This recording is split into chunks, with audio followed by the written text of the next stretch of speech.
नमस्कार, news point लेकर हाजिर हूं मैं राजीव। तो दोस्तों, कर्नाटक का चुनाव जो है अब वो जोर पकड़ता जा रहा है। कुल 224 सीटों के लिए 10 मई को मतदान है और 13 मई को नतीजे आएंगे। बहुमत के लिए किसी भी दल के पास 113 विधायक होने चाहिए, तभी उसकी सरकार बनेगी। 2018 में आप याद कीजिए कि बीजेपी को 104 सीटें मिली थीं, जबकि कांग्रेस के खाते में 80 और जेडीएस के खाते में 37 विधायक चुनकर आए थे। और इस तरह कांग्रेस और जेडीएस ने मिलकर 117 विधायकों के साथ सरकार बना ली थी। मगर बीजेपी ने 14 महीने के बाद ऑपरेशन लोटस के तहत कांग्रेस जेडीएस की सरकार गिराकर अपनी सरकार बना ली। अब इस बार बीजेपी के आगे चुनौती है कि वो किसी भी तरह अपनी सरकार बचा ले या कांग्रेस के आगे घुटने टेक दे, क्योंकि राहुल गांधी की पदयात्रा के बाद ये पहला राज्य है जहां से यात्रा गुजरी हो और वहां चुनाव हो रहे हैं। ये वही राज्य है जहां राहुल गांधी भारी बारिश में भीगते हुए भाषण देते रहे और पूरी दुनिया में पोस्टर बॉय बन गए। सुन लेते हैं, रिकॉल कर लेते हैं राहुल गांधी को। बारिश की बात इसलिए कर रहा हूं क्योंकि बारिश का संबंध इंदिरा गांधी से भी है, बारिश का संबंध राहुल गांधी से भी है और बारिश का संबंध प्रियंका गांधी से भी है।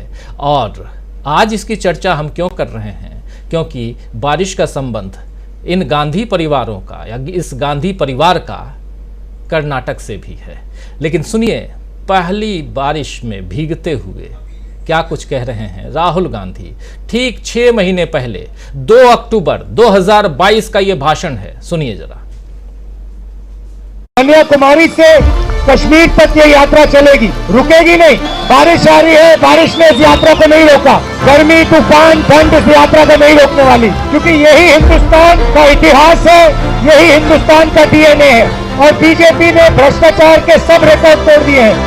हर चीज में 40% कमीशन लेते हैं और 13,000 स्कूल एसोसिएशन ने कहा कि 40% कमीशन उनको देना पड़ रहा है। ना प्रधानमंत्री ने कार्रवाई की, ना चीफ मिनिस्टर ने। बेरोजगारी बढ़ती जा रही है। नोटबंदी और जीएसटी ने छोटे व्यापारियों का, स्मॉल एंड मीडियम बिजनेसेस की रीढ़ की हड्डी तोड़ दी। पूरा का पूरा फायदा चुने हुए 2-3 बड़े उद्योगपतियों को मिल रहा है। एक तरफ बेरोजगारी तो दूसरी तरफ महंगाई। बीच में कर्नाटक और हिंदुस्तान की जनता, गरीब जनता पिस रही है। जितनी भी नफरत, जितनी भी हिंसा ये करेंगे, हम हिंदुस्तान को जोड़ेंगे। आप इतनी दूर से चले, बारिश में आप आज यहाँ खड़े हो, आप सबका दिल से बहुत बहुत धन्यवाद। जय हिंद।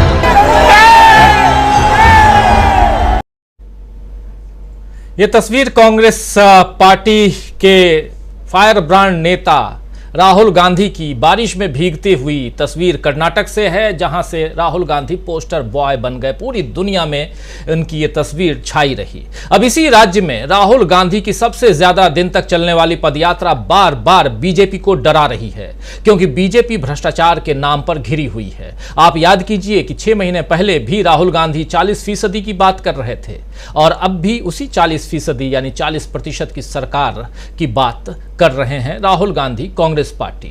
पीएम नरेंद्र मोदी, गृह मंत्री अमित शाह, उत्तर प्रदेश के फायर ब्रांड नेता आदित्यनाथ योगी और सीएम वहां के स्मृति ईरानी, इन तमाम नेताओं के भाषण वहां हो रहे हैं।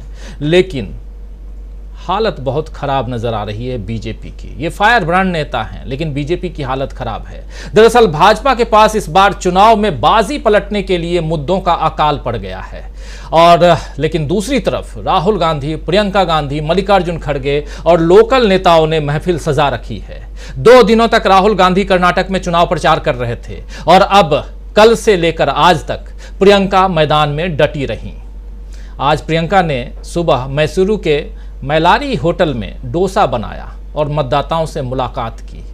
डोसा बनाने के बाद जब आम सभा को संबोधित कर रही थी तो इस डोसा की कहानी प्रियंका गांधी बयां कर रही थी। क्या कुछ कह रही थी ये आप देख रहे हैं तस्वीर। लेकिन इसके बाद इन्होंने क्या कुछ अपने इस एक्सपीरियंस को साझा किया, जरा सुन लीजिए। आज सुबह मैं मैसूरू में मैलारी होटल में गई, आप जानते हैं, और मैंने देखा कर्नाटका का स्वाभिमान, कर्नाटका की मेहनत का मिसाल, जिसका होटल है उन्होंने मुझे बताया कि उनके पिताजी ने ये काम शुरू किया था। बहुत गर्व से मुझे रसोई में ले गए और मुझे भी डोसा बनाना सिखाया। अच्छा बनाया। और उसी समय उनकी 23 साल की बेटी भी आई रसोई में। मैंने पूछा क्या करती हो? बोला मैं इन्फोसिस में काम करती हूँ। मुझे इतना गर्व हुआ, मुझे लगा यही कर्नाटका है।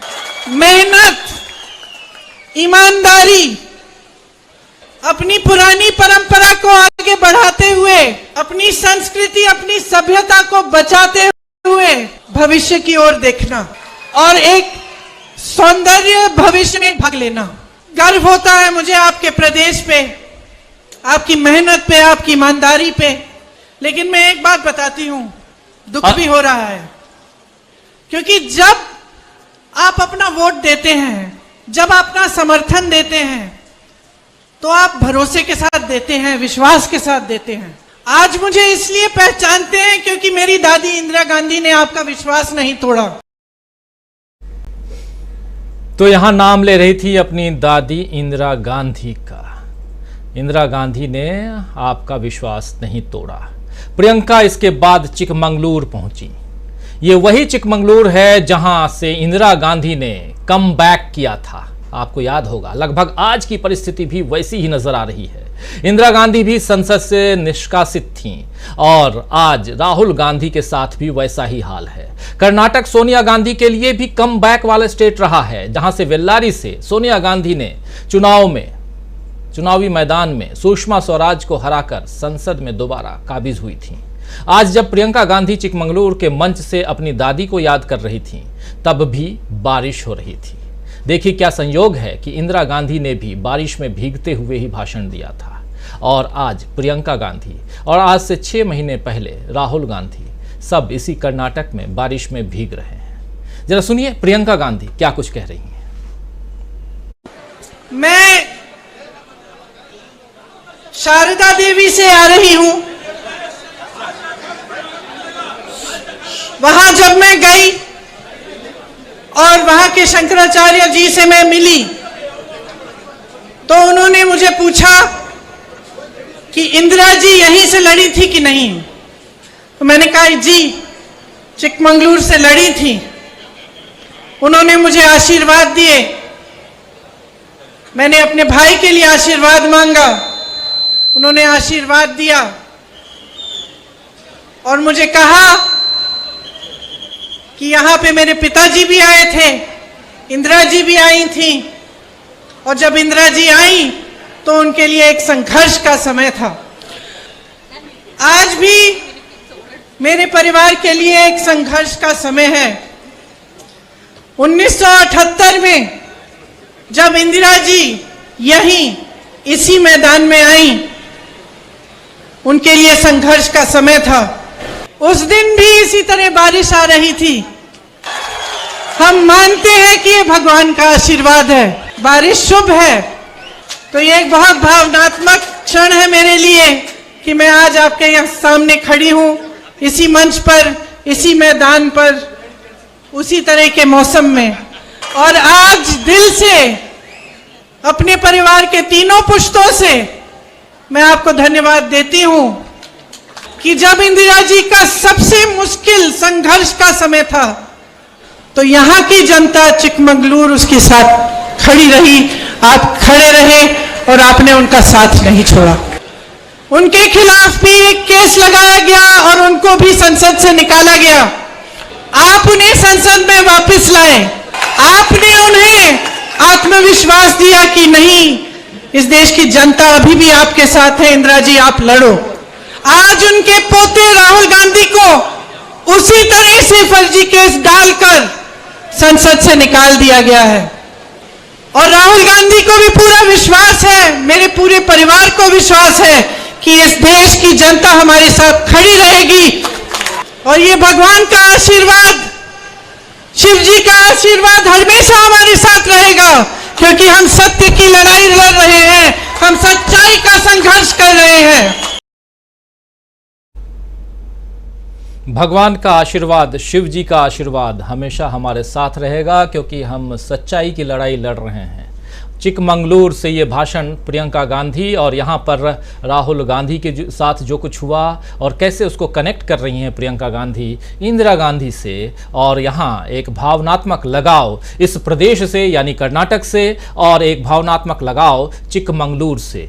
आपको वो जो चिकमंगलूर में जब इंदिरा गांधी गई थी तो याद होगा कि एक शेरनी 100 लंगूर चिकमंगलूर चिकमंगलूर, ये नारे खूब गूंजे थे।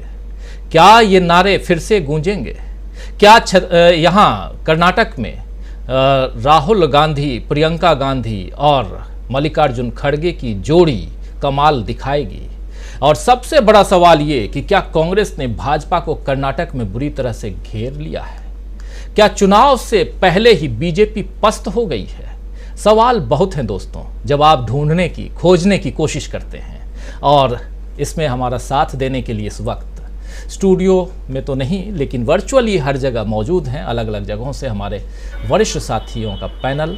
और इस वक्त आज फायर ब्रांड हमारे भी, देखिए उधर फायर ब्रांड तो हैं ही, इधर हमारे भी फायर ब्रांड हैं। प्रोफेसर अखिल स्वामी जी लौट के आ गए हैं और बहुत सारे साथी पूछा करते थे कि स्वामी जी आखिर गए कहाँ, तो आज आप सबके बीच आ चुके हैं। स्वामी जी, आपका स्वागत करता हूँ इस कार्यक्रम में। हमारे साथ मीनू जैन जी जुड़ी हुई हैं, शायद वीडियो मीनू जी का डिस्कनेक्ट हो गया है लेकिन जल्दी जुड़ेंगी। मीनू जी का स्वागत है। हमारे साथ एक और फायर ब्रांड हमारे साथी संजय कुमार सिंह जी हैं। संजय जी, आपका स्वागत है। और दीपक पाचपोर जी हमारे साथ जुड़े हुए हैं। अमलेंदु उपाध्याय जी जुड़े हुए हैं। थोड़ी देर बाद एक और साथी जुड़ेंगे, प्रशांत टंडन जी, आप सब जानते हैं, परिचित हैं उनसे भी। सीधा आना चाहता हूं प्रोफेसर अखिल स्वामी जी, दो भाषण, दो नहीं 3 भाषण अभी आप लोगों को सुनाया और सीधा आपके पास। पहले बोल चुका हूं, बारिश, भगवान की कृपा, 3 पीढ़ियों का साथ और कर्नाटक, और वहां से ये दक्षिण का द्वार कर्नाटक को कहा जाता है। लेकिन प्रधानमंत्री नरेंद्र मोदी की अभी एक तस्वीर साझा हुई है जिसमें ये कहा जा रहा है कि कल प्रधानमंत्री नरेंद्र मोदी अपने कार्यकर्ताओं को और वोटर्स को संबोधित करेंगे, मगर आज तक प्रधानमंत्री नदारद थे। कभी केरल घूम रहे थे तो कभी कहीं और कहा जा रहा है कि कर्नाटक में बीजेपी का वही हाल है जो एक छोटे से पहाड़ी प्रदेश हिमाचल प्रदेश में कुछ महीने पहले था।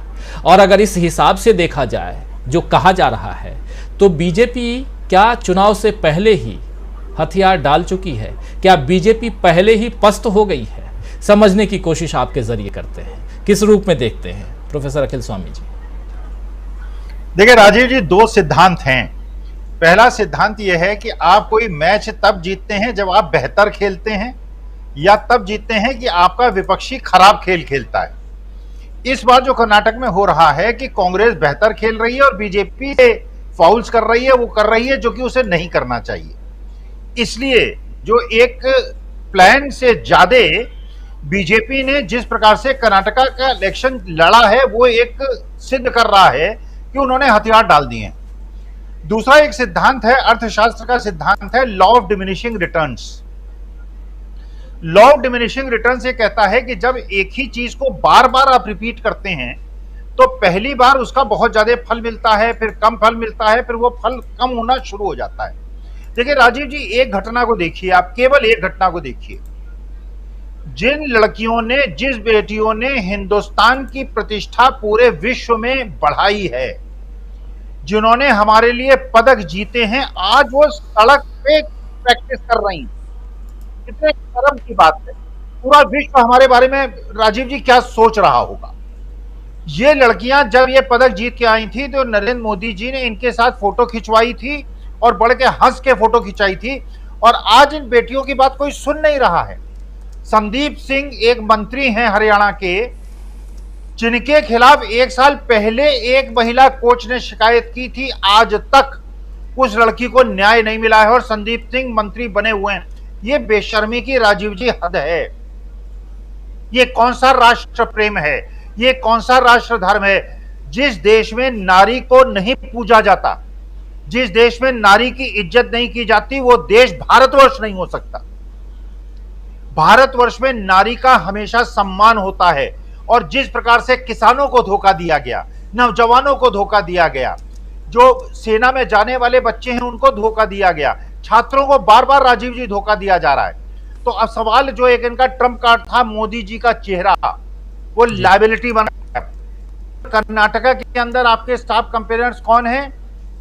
शाह जी, एक है नरेंद्र मोदी जी, योगी जी के डिविसिव पॉलिटिक्स और ये सिद्धांत को सिद्ध करना कि सारा का सारा इलेक्शन केवल गुजरात लड़ रहा है और जो कांग्रेस ने अच्छा काम किया है।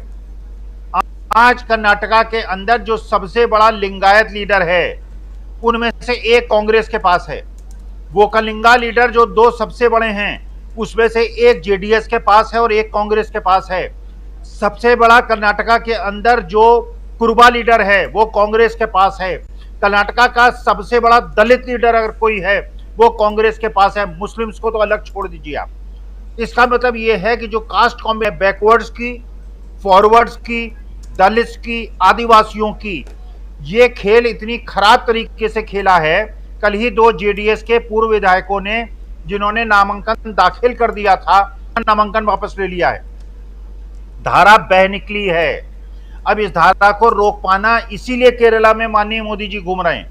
और देश की प्रतिष्ठा पूरे विश्व में राजीव जी क्या हो रही होगी, आप जरा कल्पना कीजिए। हमारे देश में कितने तो स्वर्ण पदक आते हैं ओलंपिक में और कॉमनवेल्थ गेम्स में, और जिन बच्चियों ने, हरियाणा की बच्चियों ने जिस प्रकार से मेहनत करके 6-6, 7-7 घंटे मेहनत करके फिर वो आने वाले हैं गेम्स, उन बच्चियों को प्रैक्टिस करने देने के बजाय 3 दिन से सड़क पे वो बैठी हुई हैं, कोई सुनने वाला नहीं है। राजीव जी, देश की प्रतिष्ठा कैसे गिर रही है, भारत का डंका कैसे बज रहा है। शर्म की बात है राजीव जी। कर्नाटका में हिमाचल से ज्यादा बुरी हालत होगी। कर्नाटका के लोग बुद्धिमान हैं, पढ़े लिखे हैं, केरलाइट जैसे हैं, तमिलनाडु जैसे लोग हैं। वहां लोग शिक्षा दर अधिक है, पढ़े लिखे लोग हैं, समझदार लोग हैं। और अगर 50 सीट से ज्यादा बीजेपी को मिल गई तो मुझे उनकी बुद्धिमत्ता पे थोड़ा पुराना रिसर्च करना पड़ेगा, दोबारा सोचना पड़ेगा राजीव जी। जी 50 सीटें आप बोल रहे हैं। 50, हालांकि राहुल गांधी ने 40 पर समेट रखा है और 40%, 40 सीटें, सब कुछ 40। और कल तो अमलेंदु जी कुछ और कह रहे थे, लेकिन खैर वहां तक जाना नहीं चाहूँगा। सीधा आना चाहता हूं। स्वागत करता हूं मीनू जैन जी का एक बार फिर से। उनका वीडियो उस समय जब इनका स्वागत कर रहा था तो मीनू जी नहीं थी। एक बार फिर से मीनू जी स्वागत है और सीधा आपके पास आना चाहता हूं मीनू जी। बहुत कुछ हो रहा है। चिकमंगलुर आज बहुत याद आ रहा है। एक शेरनी 100 लंगूर, चिकमंगलुर। तो इसी चिकमंगलुर से आज प्रियंका गांधी शेरनी की तरह दहाड़ रही थी और उधर दूर कहीं गरज रहे थे योगी आदित्यनाथ, कहीं और दूर स्मृति ईरानी भी थीं और एक मध्यम सी आवाज़ सुनाई दे रही थी देश के रक्षा मंत्री, उत्तर प्रदेश के ही नेता राजनाथ सिंह साहब का। ये सारी आवाज़ें जो हैं वो चिकमंगलुर से पहुंचते पहुंचते दब गई थीं और ऐसा लग रहा था कि कर्नाटक में अब सिर्फ और सिर्फ कांग्रेस की आवाज़ सुनाई दे रही है। क्या कुछ आपको सुनाई दे रहा है? क्योंकि इसी के दम पर हम लिख रहे हैं कि कांग्रेस के प्लान के आगे बीजेपी कैसे हुई पस्त, इसका पोस्टमार्टम करने की हम कोशिश कर रहे हैं इस कार्यक्रम के जरिए। मीनू जी। जी राजीव जी, आज जो प्रियंका का रोड शो था और उसके बाद जो रैली थी, जो उन्होंने संबोधन किया, तो जनता बहुत अच्छे से, एक तरीके से कनेक्शन, बहुत वाइब्रेशंस मिल रही थी, बहुत ज्यादा उत्साहित थी जनता और प्रियंका ने कनेक्ट बहुत अच्छे से किया। आपने नोटिस किया होगा प्रियंका ने इतनी खूबसूरती से राजीव गांधी की जो आईटी रिवॉल्यूशन थी, जो आईटी क्रांति जो राजीव गांधी ने की, जिसकी वजह से आज हम एक सॉफ्ट पावर बने हुए हैं। हम आईटी इंडस्ट्री के क्षेत्र में एक हमारा तूती बोलती है, जो बेंगलोर आज जिस वजह से सिलिकॉन वैली कहलाता है इंडिया की, तो उस चीज को प्रियंका गांधी ने पिन पॉइंट किया, जोड़ा, एक बड़ा अच्छा आत्मिक सा उदाहरण दिया कि मैं अपनी बेटी को विदेश में एडमिशन कराने गई तो स्टेशन पे खड़ी थी, तो वहां पर एक लड़का आया, उसने कहा आप प्रियंका हैं? मैंने कहा हाँ। तो मैंने पूछा आप क्या करते हैं? तो उसने बोला मैं सॉफ्टवेयर इंजीनियर हूँ यहाँ पे। और कहाँ से हैं? बोले बेंगलुरु से हूँ। तो जनता को बड़ा अच्छा महसूस हुआ कि एक तो बेंगलोर जो है वो सिलिकॉन वैली है, यहाँ की आईटी हब है। दूसरे ये कि कर्नाटक से कितने लोग जाते हैं, कर्नाटक के लोग कितना जो आईटी के क्षेत्र में उनका कितना दबदबा है, बहुत भारी संख्या में लोग हैं साउथ इंडिया से। कर्नाटक के अलावा अन्य राज्यों से भी, तेलुगु, तमिलनाडु और ये आपके आंध्र और तेलंगाना से बहुत बच्चे जाते हैं। तो वो एक बहुत अच्छा उन्होंने कनेक्शन उनके साथ जोड़ा। वो और देखिए, जो अब जैसे प्रियंका जो बात करी, उन्होंने केवल विकास की बातें या जो पब्लिक से कनेक्ट जोड़ने वाली बात है उनके बारे में उन्होंने कोई और बात नहीं की। बीजेपी का जो सांप्रदायिक, ये आपके शो में कल भी बात हुई थी कि उसको जनता नकार रही है। उसका सामने उदाहरण है भी कि उनके नेता खुद बात नहीं करना चाह रहे हैं इन सांप्रदायिक मुद्दों के ऊपर। अब योगी जी ने की हो तो वो मैंने योगी जी की स्पीच क्योंकि सुनी नहीं है कि उन्होंने कुछ सांप्रदायिक तड़का लगाया या नहीं लगाया, पर मुझे लगता है नहीं लगाया होगा, क्योंकि खुद येदियुरप्पा ने कहा है कि ये सब बेकार के अनावश्यक मुद्दे थे जो लव जिहाद और हिजाब और ये आपने उठाए टीपू सुल्तान के। तो जनता जो है वो अपने बुनियादी मुद्दों पे चुनाव लड़ना चाहती है, इस बार चुनाव में अपना मतदान करना चाहती है, और कांग्रेस ने उस भावना को कैप्चर कर लिया है बहुत अच्छे से। देखिए, जो 40% कमीशन की सरकार, पेसीएम, जो 40% की सरकार है, हाँ, वो इस वक्त बहुत कमजोर विकेट पे खड़ी हुई है, क्योंकि जनता जो है भ्रष्टाचार से त्रस्त है। और अभी जैसे स्वामी जी कि जनता वहां की पढ़ी लिखी है, समझदार है, वो एक सांप्रदायिकता का मुद्दा है, एक लिमिट तक उससे प्रभावित हुई, उसके बाद उसको लगा कि ये हमारे काम का मुद्दा नहीं है, हम इसमें पीछे जा रहे हैं। देखिए, इसका प्रभाव ये भी हुआ था कि ये जो जब यहाँ सांप्रदायिकता इतनी ज्यादा बढ़ने लगी थी, तो यहाँ पे बेंगलुरु से शिफ्ट होने लगी थी जो आईटी इंडस्ट्रीज है, वो तेलंगाना की तरफ जाने लगे थे, आंध्र की तरफ जाने लगे थे, कि यहाँ पे अनरेस्ट हो गया है, अशांति है, सांप्रदायिक सौहार्द नहीं है। देखिए, इंडस्ट्री कोई भी हो, चाहे सॉफ्टवेयर इंडस्ट्री हो या मैन्युफैक्चरिंग, वो शांति और सद्भावना के माहौल में ही पनपती हैं, जो कि कर्नाटक में रहा। जो आज मल्लिकार्जुन खड़गे जी ने भी कहा कि भाई हमने क्या नहीं किया, उन्होंने मल्लिकार्जुन खड़गे की तो बड़ी मजेदार बात कही, बोले मोदी जी को हमने पढ़ाया, कांग्रेस के स्कूल में पढ़े जो कांग्रेस के बनाए हुए थे, शाह जी उसी स्कूल में पढ़े जिसमें हमने बनाया था, तो बोले हमको पूछते हैं, बोले हमने पढ़ाया है तुम्हें। तो उन्होंने बहुत सारी अपनी उपलब्धियां कांग्रेस की गिनाई। इधर से प्रियंका का वार है, उधर से राहुल गांधी का वार है। कांग्रेस बहुत, जिसको कहते हैं कि ऑर्गेनाइज्ड वे में और चारों तरफ से हमलावर है। हमलावर केवल शब्दों में नहीं है, वो सामने सॉलिड उनके एक रोड मैप दे रहे हैं पब्लिक को। पढ़ी लिखी जनता है, सांप्रदायिकता के उससे बाहर निकल चुकी है, जो कुछ एरियाज में थी भी बीजेपी के, तो वहां से उनको दिमाग से उनके भूत उतर चुका है। अभी गोबर पट्टी की तरह नहीं है कि उनको अपनी भलाई की चिंता नहीं है, खाली सांप्रदायिकता की चिंता है। वहां की जनता को अपने विकास की, अपने कल्याण की और अपने भविष्य की और अपनी अगली पीढ़ी के भविष्य की चिंता है। तो उसी के ऊपर वहां की जनता वोट करेगी। और जो आज की जो रैली है, जो आपने अभी शुरू में राहुल गांधी का दिखाया बारिश में भीगते हुए, देखिए वो एक आइकॉनिक फोटोग्राफ है, वो हमेशा याद किया जाएगा इस देश की हिस्ट्री में, कि राहुल गांधी जो भीगते हुए उन्होंने और ये फैक्ट है कि वो भारत जोड़ो यात्रा का टर्निंग पॉइंट था वो मोमेंट, जब राहुल गांधी भीग रहे थे। भारत जोड़ो यात्रा की सफलता थी, लेकिन जब वहां से वो भीगते हुए, आपने देखा होगा सोशल मीडिया पे कितनी ज्यादा वायरल हुआ और कितना लोगों ने उसके ऊपर कमेंट्री की थी। लोगों को बहुत अच्छा लगा था कि नेता जो है वो अपनी ये नहीं कि वो ठंड, गर्मी, बरसात और इनसे डर रहा है, वो डट के मुकाबला कर रहा है। और उसको राहुल गांधी ने कैरी किया कश्मीर तक। उन्होंने बरसती बर्फ में, बहुत बर्फबारी हो रही थी, उसमें भी उन्होंने खड़े होके बगैर किसी छाता या कोई प्रोटेक्शन लिए वो वहां पे करते रहे। तो इससे दिखाई देता है कि नेता जो है, चाहे किसी तरह की आपत्ति विपत्ति आएगी, वो डट के खड़ा रहेगा। मतलब दृढ़ निश्चय वाला नेता है, घबराएगा नहीं। आंधी और बारिश और ये बर्फबारी एक सिंबॉलिक है राजीव जी, कि किसी भी तरह की आपत्ति से ये नेता घबराने वाले नहीं है।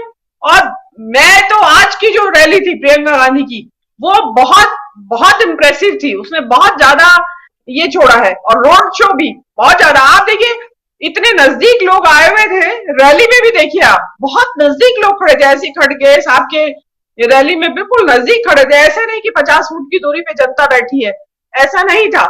तो ये एक अच्छा पब्लिक के साथ जुड़ने का जो ये चल रहा है, जो कांग्रेस का जो जिस तरीके से प्रचार अभियान चल रहा है, मुझे लगता है कि कांग्रेस, मैंने कल भी कहा था कि लहर नहीं, मुझे लगता है साधारण बहुमत नहीं, प्रचंड बहुमत से जीतने वाली है कांग्रेस। जी राजीव जी। नहीं बल्कि आंधी है, ये कह सकते हैं। हाँ। आंधी आंधी चल रही है। आना चाहता हूँ इस आंधी में क्या क्या उड़ रहे हैं उसको जानने समझने की कोशिश करते हैं। संजय जी, आपके पास आना चाहता हूँ, क्या कारण आपको दिखाई देता है? क्या ये, जैसे शुरुआत में कह भी रहा था मैं अपनी प्रस्तावना में, कि क्या जो हिमाचल प्रदेश का चुनाव था कमोबेश वैसा ही चुनाव हम देख रहे हैं यहाँ कर्नाटक में, और उसमें हिमाचल प्रदेश में सिर्फ एकमात्र प्रियंका गांधी वहाँ पर डेरा जमाई हुई थी, लेकिन यहाँ तो देख रहे हैं हम कि तिकड़ी है। और अगर तिकड़ी है यानी कि राहुल गांधी, प्रियंका गांधी और साथ में मल्लिकार्जुन खड़गे, DK शिव कुमार, सिद्धारमैया, ये तमाम लोग जो हैं बड़े बड़े नेता, और अब तो कई नेता जिसके बारे में बता रहे थे प्रोफेसर अखिल स्वामी जी कि अलग अलग समुदाय के नेता जो हैं वो आज की तारीख में टॉप लीडर्स आज की तारीख में कांग्रेस के पास हैं। तो कांग्रेस तो बिल्कुल आंधी कांग्रेस की चल रही होगी शायद वहां पे। आपके पास आऊं उससे पहले स्वागत करना चाहता हूं प्रशांत टंडन जी, वरिष्ठ पत्रकार हमारे साथ ही जुड़ गए हैं हमारे साथ। प्रशांत जी, आपका स्वागत करता हूं। और संजय जी, सीधा आपके पास, क्या कहेंगे आप? बिल्कुल, हिमाचल प्रदेश से ज्यादा खराब हालत लगती है बीजेपी की, और ये बीजेपी के एक्शन या रिएक्शन से पता चलता है। और एक्शन रिएक्शन मैं उसको कहूंगा कि एक तो नरेंद्र मोदी प्रचार में नहीं है, मैंने उस तरह से नहीं है, और मोर्चा अब इस बार अमित शाह ने संभाला हुआ है। और अमित शाह जो कर रहे हैं उसमें सिर्फ हिंदू मुसलमान और सांप्रदायिकता ही है और कुछ भी नहीं है। और वो सब भी मतलब क्या बहुत ही निराधार, और अब ये कह देना कि कांग्रेस सत्ता में आएगी तो दंगे होंगे, इस तरह की बातों का कोई मतलब नहीं है, बहुत हल्कापन लगता है। और कम से कम गृह मंत्री को तो नहीं कहना चाहिए।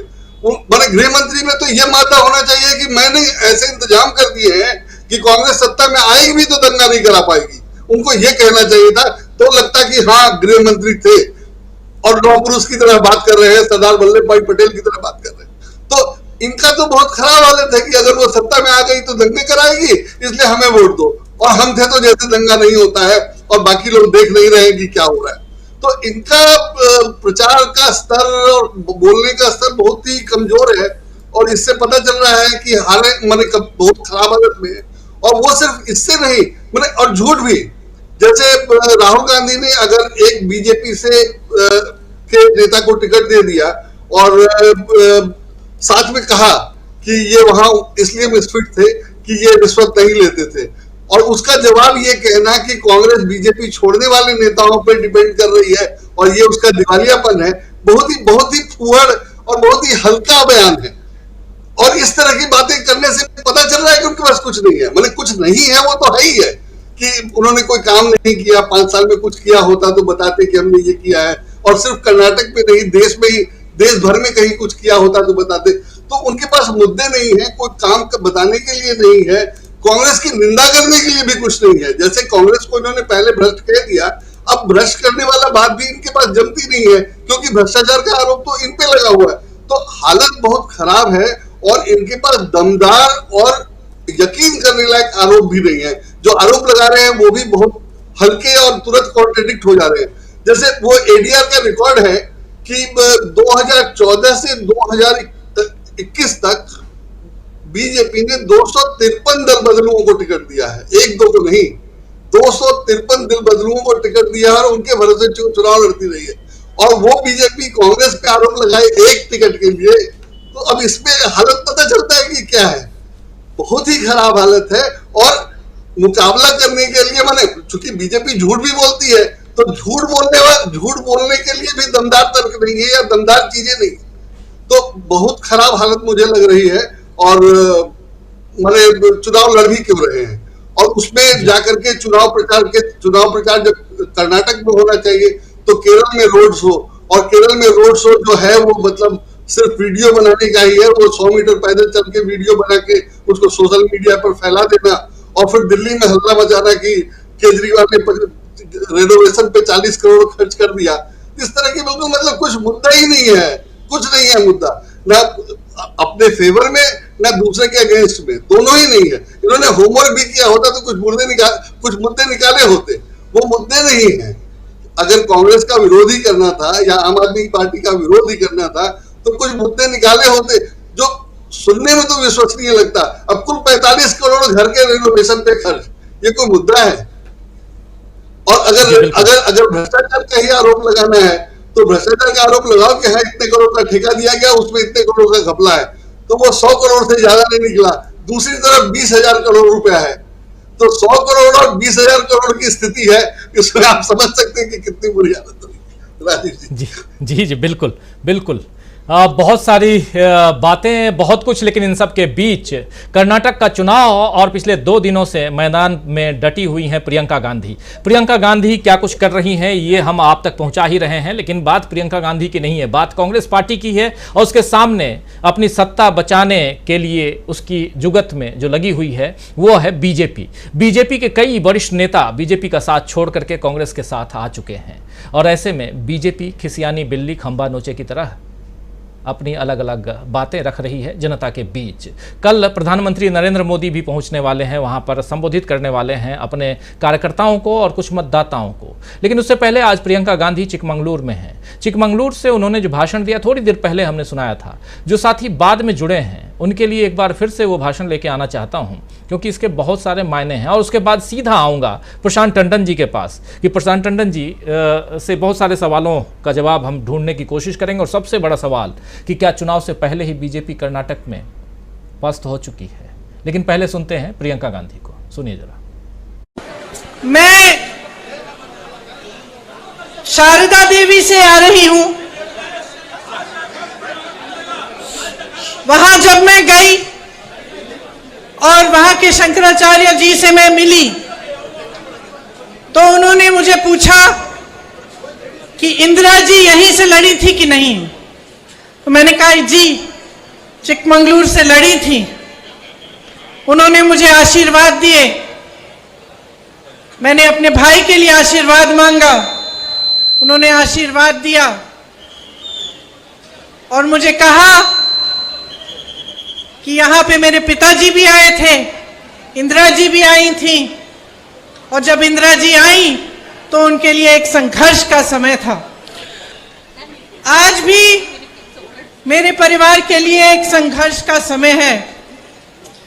1978 में जब इंदिरा जी यहीं इसी मैदान में आई, उनके लिए संघर्ष का समय था। उस दिन भी इसी तरह बारिश आ रही थी। हम मानते हैं कि ये भगवान का आशीर्वाद है, बारिश शुभ है। तो ये एक बहुत भावनात्मक क्षण है मेरे लिए कि मैं आज आपके यहाँ सामने खड़ी हूँ, इसी मंच पर, इसी मैदान पर, उसी तरह के मौसम में। और आज दिल से अपने परिवार के तीनों पुश्तों से मैं आपको धन्यवाद देती हूं कि जब इंदिरा जी का सबसे मुश्किल संघर्ष का समय था तो यहां की जनता चिकमंगलुरु उसके साथ खड़ी रही। आप खड़े रहे और आपने उनका साथ नहीं छोड़ा। उनके खिलाफ भी एक केस लगाया गया और उनको भी संसद से निकाला गया। आप उन्हें संसद में वापस लाए। आपने उन्हें आत्मविश्वास दिया कि नहीं, इस देश की जनता अभी भी आपके साथ है, इंदिरा जी आप लड़ो। आज उनके पोते राहुल गांधी को उसी तरह से फर्जी केस डालकर संसद से निकाल दिया गया है। और राहुल गांधी को भी पूरा विश्वास है, मेरे पूरे परिवार को विश्वास है कि इस देश की जनता हमारे साथ खड़ी रहेगी। और ये भगवान का आशीर्वाद, शिव जी का आशीर्वाद हमेशा हमारे साथ रहेगा, क्योंकि हम सत्य की लड़ाई लड़ रहे हैं, हम सच्चाई का संघर्ष कर रहे हैं। प्रशांत जी सुन रहे थे आप प्रियंका गांधी को, और यहां सब कुछ है, चिकमंगलुरु भी है, बारिश भी है, इंदिरा गांधी भी हैं, 3 पुश्तों की कहानी है, और साथ में भगवान का आशीर्वाद भी है, और प्रियंका गांधी हैं। क्या कहेंगे? जी मैं सुन रहा था, रास्ते में मैं था और अखिल स्वामी जी को भी सुन रहा था मैं। तो अखिल स्वामी जी ने एक बड़ा फाउंडेशन रख दिया इस प्रोग्राम में कि कौन कितना परसेंटेज पे है, कौन नेता है, कौन इधर जा रहा है, कौन उधर जा रहा है, उन्होंने एक बड़ा पर्सपेक्टिव ऑलरेडी रख दिया। फिर मीनू जी ने अपनी बात रखी। अब देखिए, जो अमित शाह की धमकी की बात है, जो भी संजय जी कह रहे थे, ये बहुत गंभीर बात है कि ये खुली तरीके से धमकी है। और राजनीति कुछ भी हो, चुनाव कोई जीते कोई हारे, देश के गृह मंत्री के स्तर पर इस तरीके की धमकी देना कि अगर हमारी सरकार नहीं आएगी तो दंगे हो जाएंगे, ये बहुत गंभीर बात है। और इसमें लोगों को वहाँ के सोचना चाहिए कि किस तरीके की राजनीति हो रही है। खासकर देखिए, कोई छोटा मोटा नेता इस तरीके की बात कहते तो बात अलग है, वो भी नहीं कहना चाहिए, लेकिन ये कि देश का गृह मंत्री और एक जिम्मेदार पद पे बैठा व्यक्ति ऐसी बात कह रहा है। दूसरी की, अभी जब मैं आपसे बात कर रहा हूं तो शाम को एक मीडिया हाउस का स्टडी मेरे पास आई है। तो वो स्टडी कह रही है कि 67% एंटी इनकम्बेंसी कर्नाटका में है। और वो स्टडी 21 तारीख तक कराई गई। आज 26 तारीख है, 21 तारीख तक, पूरे मार्च और अभी 21 अप्रैल तक वो कराई गई है स्टडी। वो तो वो 21% अगर एंटी इनकम्बेंसी बता रही है, तो आप ये माने कि जो नेता भाग रहे हैं बीजेपी से कांग्रेस में या जेडीएस में, उन्होंने 67% को भांप लिया है। वो जमीन पे हैं, वो जानते हैं।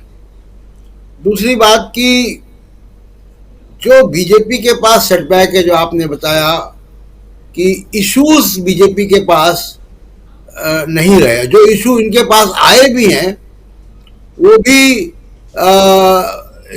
उसका भी आप ये कहें कि मटिया मेट हो गया या वो हवा हो गए।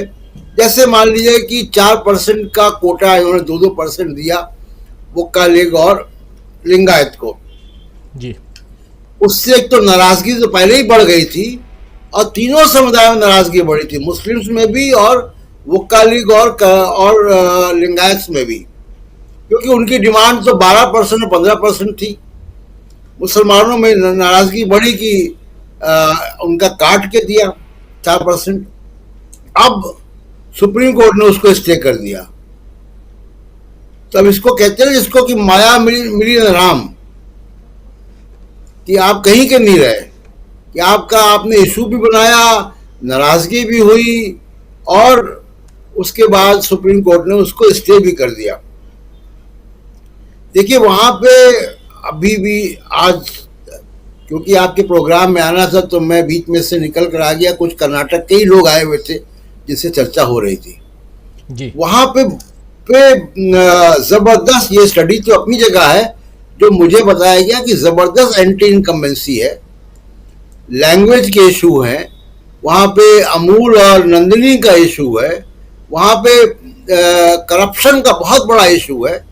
करप्शन का इशू नॉर्थ के मीडिया में उतना नहीं फिल्टर होके आ पा रहा है, क्योंकि हम लोग जो पॉलिटिकल डिस्कोर्स सुन रहे हैं कि 40% की सरकार, लेकिन जो लोग वहाँ देख रहे हैं, और इसीलिए बोमई को बीजेपी सीएम कैंडिडेट के तौर पे घोषित नहीं कर पा रही है।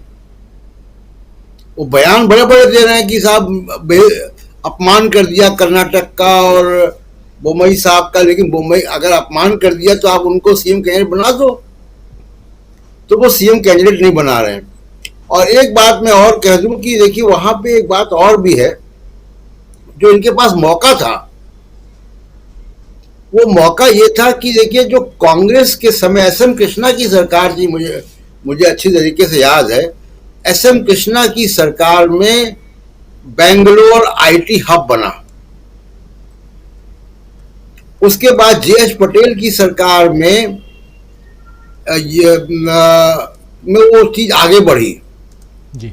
सिद्धारमैया वित्त मंत्री थे उनके, और बहुत तारीफ होती उनकी वित्त मंत्री के तौर पे, उन्होंने बहुत इसको आगे बढ़ाया। कर्नाटक के लोगों को ये लगता है, खासकर बेंगलोर में, कि ये स्टेटस जो बना था इसमें कहीं ना कहीं कटौती हो रही है। वो जॉब्स नहीं निकल रही हैं, जबकि अब हम आर्टिफिशियल इंटेलिजेंस के ज़माने में हैं, हाईटेक है और सब कुछ बदल रहा है, वेब 3 आ गया। लेकिन वो जो एक लीप लेना चाहिए था वो लीप लिया नहीं, क्योंकि ये सरकार हिजाब और टीपू सुल्तान और कोर्स बदलो और सिलेबस बदलो, इसमें ही पूरा इन्होंने 5 साल बिता दिए और उसके अलावा कुछ हुआ नहीं डेवलपमेंट का काम। हिजाब वाले मामले से देखिए एक और जो है वो इशू आता है। मुस्लिम्स में जनरली वोटिंग परसेंटेज कम रहता है और महिलाओं का तो और भी कम होता है। अब आप देखिएगा कि हिजाब में जो मुझे फीडबैक मिल रहा है कि हिजाब कंट्रोवर्सी की वजह से मुस्लिम महिलाओं का और मुस्लिम्स का वोटिंग परसेंटेज बढ़ेगा, और ये बढ़ेगा तो जाहिर सी बात है कि वो बीजेपी के लिए परेशानी होगी। इसीलिए आप ध्यान दीजिए राजीव जी कि येदियुरप्पा बार बार ये बयान दे रहे हैं कि हम एंटी मुस्लिम नहीं है, टीपू सुल्तान कोई मुद्दा नहीं है और हिजाब कोई मुद्दा नहीं है। इनके मुख्यमंत्री भी दिल्ली में एक मीडिया कॉन्क्लेव में आए, वो बेंगलोर में मीडिया कॉन्क्लेव में बोले कि ये सांप्रदायिकता मुद्दा नहीं है, मीडिया उछालता है। मीडिया उछालता है तो आप ही का एमएलसी तो हलाल मीट का बिल लेकर आया था असेंबली में। जब इनको मालूम पड़ा कि ये उलट जाएगा तो ये पीछे हटे। बिल्कुल, वहां तो ये बात चल गई थी, तो बिल आ गया था असेंबली में, प्राइवेट मेंबर बिल आ गया था। और एक और बात ये कि देखिए, अगर महाराष्ट्र जैसी स्थिति बनती है तो बहुत कुछ जो है बेंगलोर में नहीं होता, बहुत कुछ दिल्ली में भी होता है राजीव जी। आप हम सब लोग और यहाँ पे जो बैठे पत्रकार लोग जानते हैं। मैं दिल्ली का मौसम थोड़ा बदला है और महाराष्ट्र के केस की सुप्रीम कोर्ट में रोज सुनवाई हुई है, अभी उसमें फैसला भी आ सकता है जल्दी ही। महाराष्ट्र में कुछ होने वाला है, क्या पता वो कर्नाटक के इलेक्शन की पोलिंग के पहले हो जाए।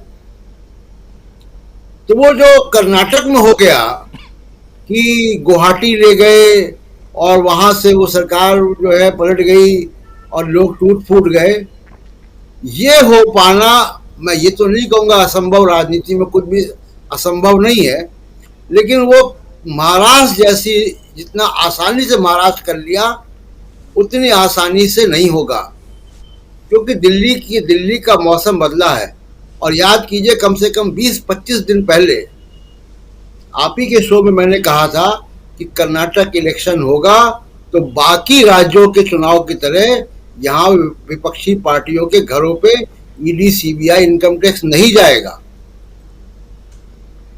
बिल्कुल, अभी तक तो सुनाई नहीं दिया।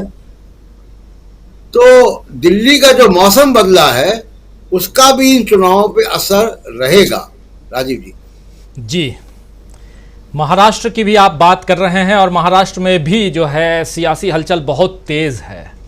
आज कांग्रेस के जो महाराष्ट्र के प्रभारी प्रेसिडेंट हैं, वो उनका कहना है कि महाराष्ट्र में अगली सरकार बनाने के लिए बी प्लान तैयार है।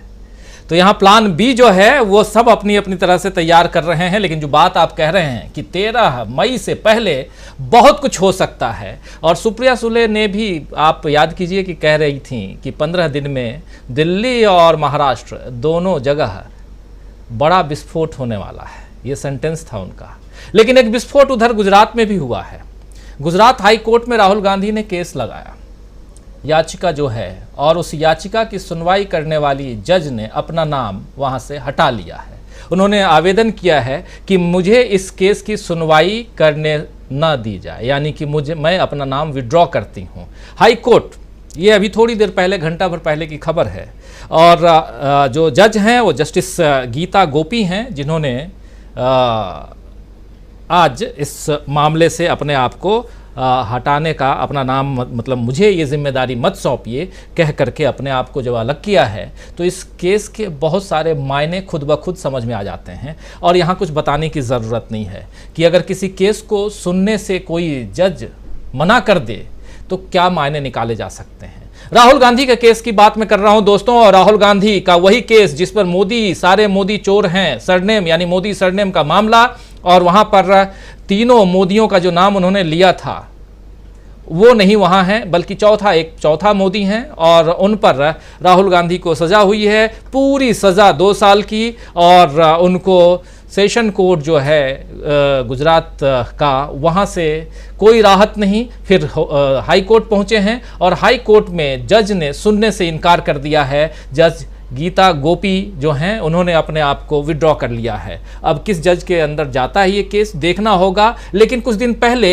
एक और जज का इंटरव्यू हमारे यहाँ, पूर्व स्पेशल जज का इंटरव्यू हमारे यहाँ प्रशांत टंडन जी ने लिया था, और लेकिन मामला कुछ और था। और ये मामला यहाँ इसलिए मैं जोड़ रहा हूँ, थोड़ा सा कर्नाटक फिर से आता हूँ, लेकिन कुछ जानकारी आप तक रखना चाहता हूँ, इसलिए बात यहाँ रख रहा हूँ कि जो मामला था वो माया कोडनानी और बाबू बजरंगी सहित कई आरोपियों से जुड़ा हुआ था। और सबसे बड़ी बात कि माया कोडनानी और बाबू बजरंगी को सजा सुनाने वाली जज को कितने थ्रेट्स मिले, कितनी धमकियां मिली। और उन्हीं जज साहिबा ने जब प्रशांत टंडन जी को डीबी लाइव के लिए इंटरव्यू दिया अभी पिछले हफ्ते, आप लोग देख चुके होंगे उस इंटरव्यू को, अगर नहीं देखे होंगे तो ज़रूर देखिए हमारे चैनल पे आके। और वहाँ उन्होंने साफ कहा कि राहुल गांधी को मैक्सिमम सज़ा ये हो सकती थी कि उन्हें टिल कोर्ट, यानी कि आज की तारीख में जब सुबह कोर्ट में आप आते हैं और शाम तक जो कोर्ट में जो कार्रवाई होती है उस दौरान आप वहाँ रहिए, बस ये सज़ा आपको, मतलब कि आप कोर्ट में उपस्थित रहिए, इतनी सज़ा हो सकती थी। ऐसी सज़ा पहले के कई अलग अलग नेताओं को हो चुकी है, जिसमें सबसे बड़ा नाम आप लोग जानते होंगे, शायद मैं अगर ठीक से याद कर रहा हूँ तो बाबरी विध्वंस वाले मामले में कौन थे प्रशांत जी, आप लोगों को शायद ध्यान हो? कल्याण सिंह जी। प्रशांत जी की आवाज जी प्रशांत जी। कल्याण सिंह को सुप्रीम कोर्ट के कंटेम्प्ट की सजा दी गई थी, और दिन भर जब तक कोर्ट बैठी है तब तक उनको खड़े रहने को कहा गया था। बिल्कुल बिल्कुल। तो जज साहिबा जो अपने यहाँ इंटरव्यू दे रही थी, उनका भी यही कहना था।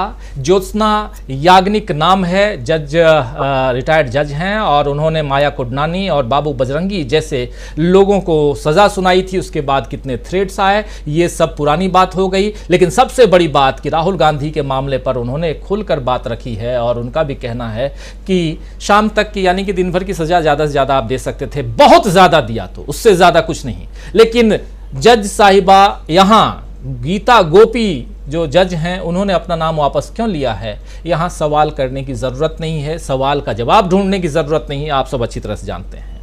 अलग अलग राज्यों की बात हो रही थी कि महाराष्ट्र का मामला जो है वो भी कोर्ट में है, और एक मामला राहुल गांधी का कोर्ट में है। उधर प्रियंका गांधी भी कह रही हैं कि हमारे साथ, हमारी दादी के साथ जो कुछ हुआ वही हमारे भाई के साथ हो रहा है, और आपके दरबार में हम हाजिर हैं, अब आपको फैसला करना है। यानी जनता का दरबार कर्नाटक का दरबार है, और कर्नाटक का जो ये दरबार है वहीं से बहुत परेशानी में है बीजेपी।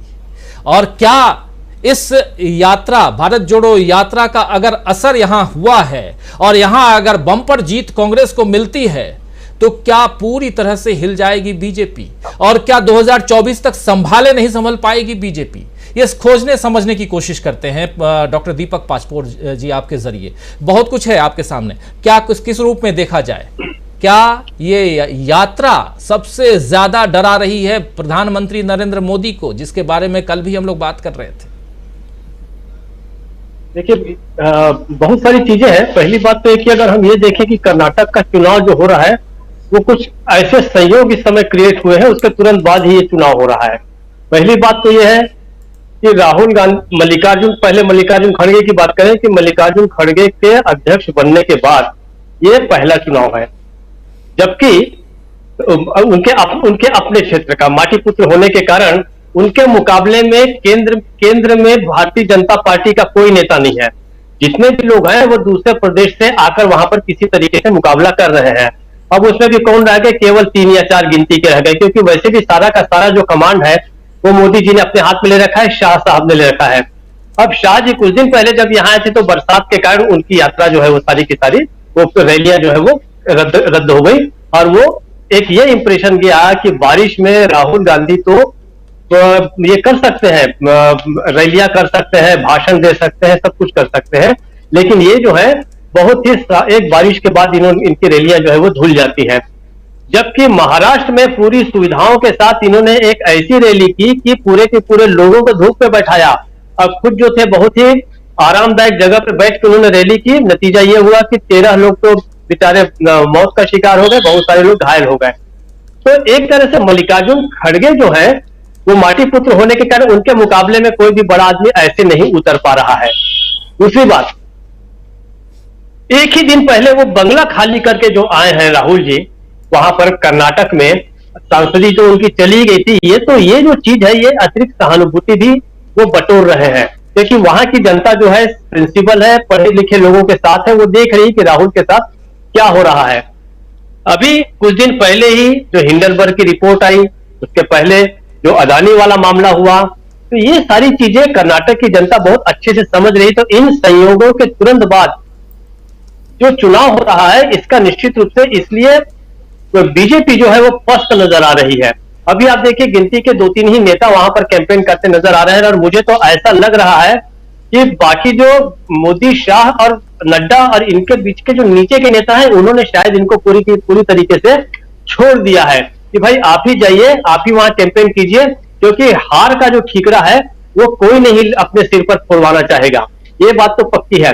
इसलिए जिस तरीके से रेड आर्मी ने जर्मन सेना को भीतर घुसने दिया था, मुझे लगता है कि ये उल्टा साइबेरिया भारतीय जनता पार्टी के लिए साबित होने जा रहा है, जहां पे लगातार जाते जाते फंस रही है, और वहां पर से नो रिटर्न निश्चित रूप से होगा। पता नहीं चलेगा कि अब लौटना कैसे है यहां से। तो वहां पर कोई भी भारतीय जनता पार्टी का दूसरा नेता, मुझे ऐसा लगता है कि वो खुश भी हो रहा होगा कि भारतीय जनता पार्टी की कर्नाटक में इतनी बुरी हालत है, तो इन्हीं को भुगतने दीजिए, क्योंकि ये सारा कुछ इन्हीं का क्रिएट किया हुआ है, नंबर 1। दूसरा, क्योंकि सारे चुनाव मोदी जी अपने नाम पर लड़ते लड़वाते हैं, तो फिर इस समय भी उन्हें ही भुगतने दीजिए, कोई भी अपने सिर पर नहीं इसको फोड़ने की अनुमति देगा, इसलिए कहते हैं कि इन्हें ही लड़ने दीजिए, नंबर 1। दूसरी बात जो है कि आपने कहा कि बीजेपी पस्त हो गई, इसका 2-3 दिन पहले भी हमने जैसे देखा है कि कितने देर के बाद जो है मोदी जो है वो रैलियां कर रहे हैं, और रैली जो कर रहे हैं इतने धुआंधार करने जा रहे हैं, इसमें कितना समय देंगे, कितनी बात कर पाएंगे, कितना चल पाएंगे, ये देखने की बात है। लेकिन अब जो है वो खाना पूरी है, क्योंकि जो जिसको हम कहते हैं कि शो जो है वो पहले ही जो है कांग्रेस ने अपने पाले में कर लिया है, वो अपने गठरी में ले जा चुकी है। अब जो फॉलो अप हो रहा है कि राहुल गांधी के बातों को कैसे काउंटर किया जाए, क्या किया जाए, तो इस तरीके से अब जो शो हो रहा है, मुझे ऐसा लग रहा है कि कायदे से जिस तरीके से भारतीय जनता पार्टी का पैटर्न होता है, जिस तरीके से बहुत ही जल्दी चुनाव मैदान में उतर आती है, जिस तरीके से कैंडिडेट्स बहुत जल्दी फाइनल कर देते हैं, कर्नाटक में आप देखिए सब कुछ विलंबित राग में हो रहा है, सब कुछ बहुत देरी से हो रहा है। ये सब कुछ कायदे से उनके दूसरे राज्यों का देखिए तो बहुत जल्दी कर लेते थे, वो इस समय लेट हो रहे हैं। तो यही लेट जो हो रहा है, ऐसा मुझे लगता है कि आधे अधूरे मन से जो है वो बीजेपी जो है चुनाव लड़ने जा रही है, उसकी पस्तहाली जो है वो साफ नजर आ रही है। और अगर अगले 2-3 दिनों में जब हम देखेंगे कि मोदी की रैलियों का इंपैक्ट क्या होता है, तो और समझ में आ जाएगी बात कि भारतीय जनता पार्टी की हालत जो है कोई बहुत अच्छी नहीं है। जो सर्वे भी बता रहे हैं, ग्राउंड रियलिटीज भी बता रही है, वहां के लोगों से बात कीजिए तो वो भी बता रहे हैं। और वैसे भी तो पिछले समय तो कांग्रेस जीती ही थी, वो तो तोड़ फोड़ करके वहां पर जो है वो सरकार को बदला गया था। तो ऐसा कोई भी कांग्रेस के पास नहीं है कि बहुत पीछे से नहीं आ रही है, वो लगभग आधे रास्ते पर पहले से थी वो। और जो हम जिसकी बात कर रहे हैं भारत जोड़ो यात्रा ने, तो भारत जोड़ो यात्रा ने सबसे ज्यादा इंपैक्ट जो है वो इसी राज्य में दिया था। फिर वहां के लोग ये भी जानेंगे कि किस तरीके से इसी राज्य में कोलार में जब भाषण दिया गया और राहुल गांधी के पास ये संकट आया है, तो निश्चित रूप से जिस तरीके से उनके परिवार के 2 और लोगों को साथ दिया कर्नाटक की जनता ने, मुझे लगता है कि राहुल गांधी को साथ मिलेगा और पूरी की पूरी कांग्रेस को जो है वो कर्नाटक जो है वो भरपूर समर्थन देंगे, ऐसा लग रहा है। ये है भारतीय जनता पार्टी की असली सबसे बड़ी दिक्कत। मुख्य रूप से 2 मुद्दे इसमें रहेंगे जिसको कर्नाटक की जनता जो है जिसको सेंट्रलाइज करके चुनाव लड़ेगी। पहली बात भ्रष्टाचार, और दूसरा बात कि संघवाद को जो आघात किया गया है, नंदिनी पर जो अमूल का हमला करवाया गया है, ये भी जो है कर्नाटक की जनता ध्यान रखेगी। राजीव जी, बहुत सारी बातें हैं और एक एक कर हम उसकी परतें खोल रहे हैं कि आखिर कहां बीजेपी पीछे है और कैसे कांग्रेस लीड लेती हुई दिखाई दे रही है। आना चाहता हूं अमलेंदु उपाध्याय जी आपके पास, आपसे भी समझना चाहता हूं कि किस रूप में कर्नाटक के चुनाव को आप देख रहे हैं। थोड़े दिनों बाद हम भी कर्नाटक पहुंचने वाले हैं, लेकिन उससे पहले यहाँ स्टूडियो में बैठ करके जो कुछ वहां से हमारे पास आ रहा है वो आप तक पहुँचा रहे हैं। बहुत जल्दी हम खुद पहुँच कर ग्राउंड रिपोर्ट आप तक पहुंचाएंगे और भी नज़दीक से बताने की कोशिश करेंगे कि क्या कुछ चल रहा है कर्नाटक में। लेकिन यहाँ जो कुछ हम कह रहे हैं वो भी ग्राउंड से ही है। अमलेंदु उपाध्याय जी, किस रूप में देखा जाए, और खासकर जब कल से प्रधानमंत्री भी धीरे धीरे भाई आखिर कर्नाटक को छोड़ेंगे कैसे। और अभी एक बहुत बड़ी बात यहाँ हमारे साथी कह भी रहे थे, शायद प्रशांत टंडन जी कह रहे थे कि अमित शाह जी ने जो बात कही है वो मायने रखती है। संजय जी भी इस बात को कह रहे थे, वो मायने ये रखती है कि भाई आप देश के गृह मंत्री हैं और गृह मंत्री अगर कहे कि कांग्रेस आएगी तो दंगा करवाएगी तो आप किस लिए हैं। संजय जी बिल्कुल सही कह रहे थे कि लौह पुरुष के राज्य से आते हैं आप, कुछ नहीं तो उनके तरह कुछ कर्म तो कर लीजिए, उनकी तरह बन नहीं सकते तो। और क्यों ऐसा कह करके आप डराना चाहते हैं कि कांग्रेस आएगी तो दंगा करवाएगी और हम रहेंगे जो 40% की सरकार बन के रहेंगे। मतलब आप अगर दंगा से बचना है तो 40% दीजिए, ये माना जाए या कुछ और।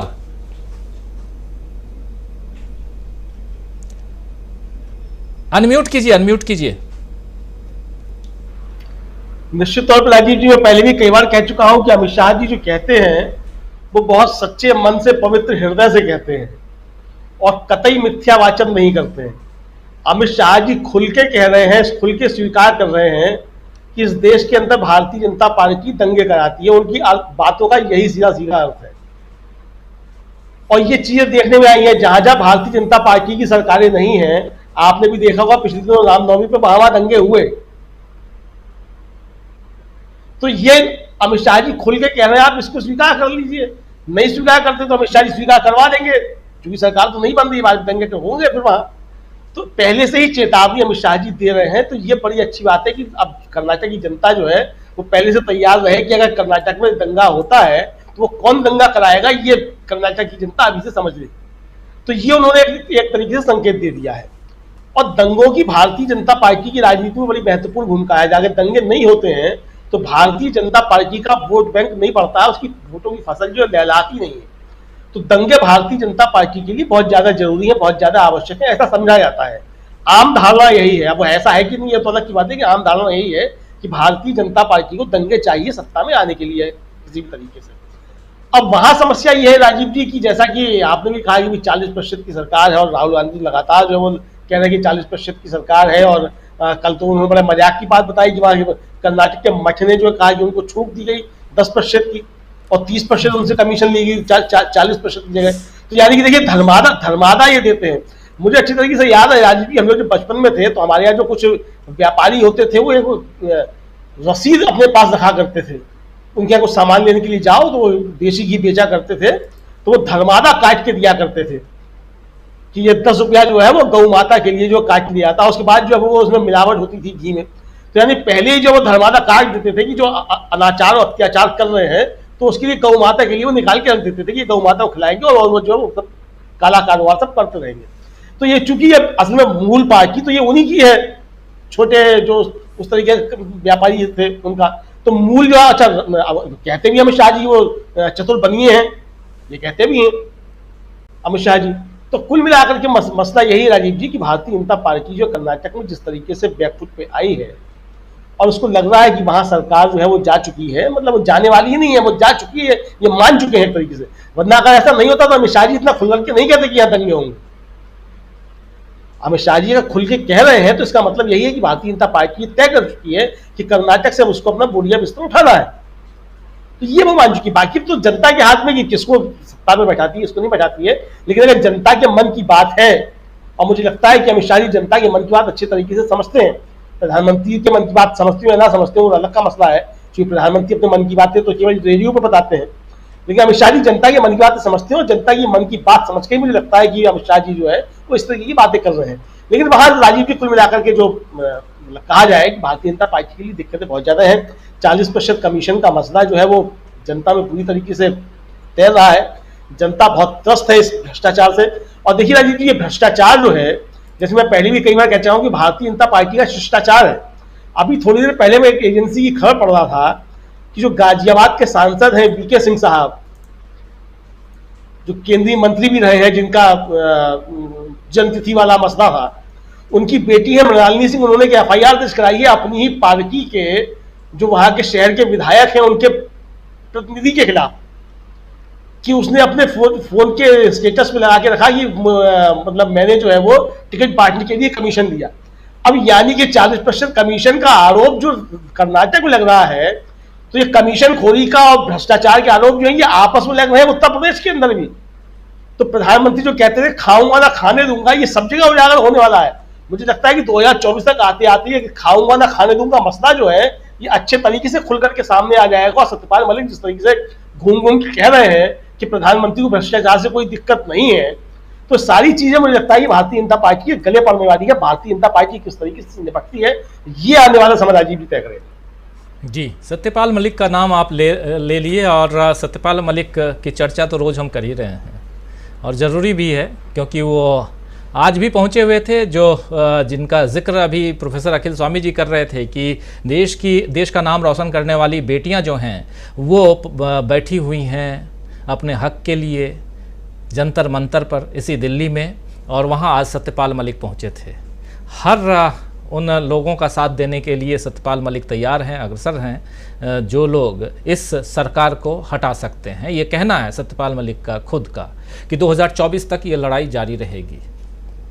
और उससे पहले और क्या कुछ कहा है वो आपने प्रशांत टंडन जी ने जो इंटरव्यू लिया है उसमें देख ही लिया है, सुन ही लिया है। आना चाहता हूँ एक बार फिर से प्रोफेसर अखिल स्वामी जी आपके पास।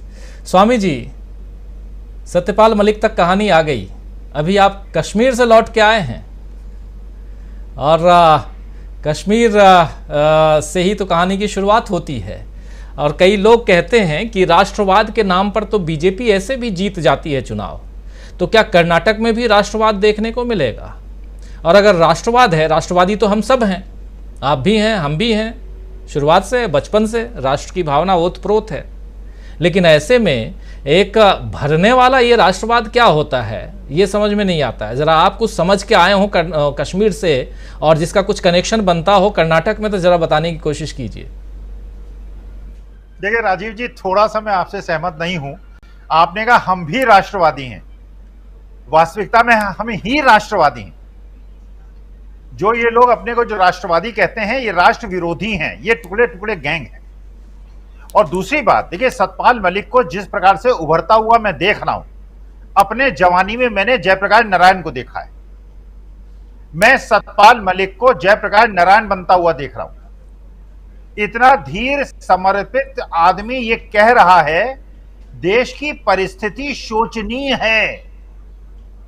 ऐसे लोग सत्ताधीश हैं जो देश के शुभ में नहीं हैं, देश के हित में नहीं हैं। आप सोचिए किस प्रकार देश के, और मैं एक सुन रहा था जो पुलवामा में जो एक मरे थे जवान, जो शहादत हुई थी उनकी पत्नी को वो खुलेआम कह रही, और ये खुलेआम कह रही थी कि किस प्रकार का षड्यंत्र, और उनके दिमाग में ये षड्यंत्र है। मैंने अपने आंखों से देखा है उस बिटिया को, जो पुलवामा के शहीद के बेटी को, और रोते हुए उसको देखा है। देखिए वास्तविकता में हम ही राष्ट्रवादी हैं। हम इसलिए राष्ट्रवादी हैं कि हम सभी धर्म जाति संप्रदाय, हमारे गांधी महात्मा गांधी हैं, इनके गांधी आसाराम हैं।